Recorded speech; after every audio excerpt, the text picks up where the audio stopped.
কাশ্মীরের পাহেলগাঁওয়ে হামলাকারীদের সম্পর্কে যা জানা গেল। কুমিল্লার ট্রেনে কাটা পড়ে 3 যুবকের মৃত্যু।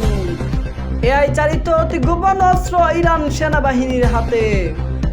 হেফাজতে হয়রানিমূলক মামলা প্রত্যাহার হচ্ছে আইন উপদেষ্টা। গাজায় শারীরিক অক্ষমতার ঝুঁকিতে 6 লাখ শিশু। পাকিস্তান ঈদুল আজহার সম্ভাব্য তারিখে জানা গেল। বিশিষ্ট কবি মুকুল চৌধুরী আর নেই। নারী সংস্কার কমিশনের সুপারিশে কোরআন সুন্নাহ বিরোধী যত ধারা। ঘুমন্ত শিশুকে তুলে নিয়ে ধর্ষণ চেষ্টার অভিযোগ কাঠমিস্ত্রি গ্রেপ্তার। কাশ্মীরের সাধারণ নাগরিকদের উপর হামলার নিন্দা বিশ্ব নেতাদের। হুতি বাহিনীর নতুন আমেরিকা বাহিনীর বিরুদ্ধে ট্রাম্পের হুমকি। 13 মাসে হাফেজ জিহাদ ব্যাপকে বিশ্ব জুড়ে দ্বিতীয়।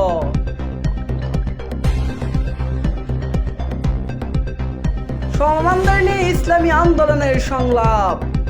এক টেবিলে ইসলামী দলগুলোর শীর্ষ নেতারা ফেসবুক উচ্ছ্বাস। ভারতীয় দূতাবাস অভিমুখে বাংলাদেশ খেলাফত মজলিসের গণমিছিল। ভারতে ওয়াকফ বিল বাতিলের ঐক্যবদ্ধ হতে হবে আমিরে মজলিস। সংকটের একমাত্র সমাধান রোহিঙ্গাদের টেকসই প্রত্যাবাসন প্রধান উপদেষ্টা। কাশ্মীরে নিরীহ পর্যটকদের হত্যার প্রতিবাদে মুসলমানদের বিক্ষোভ।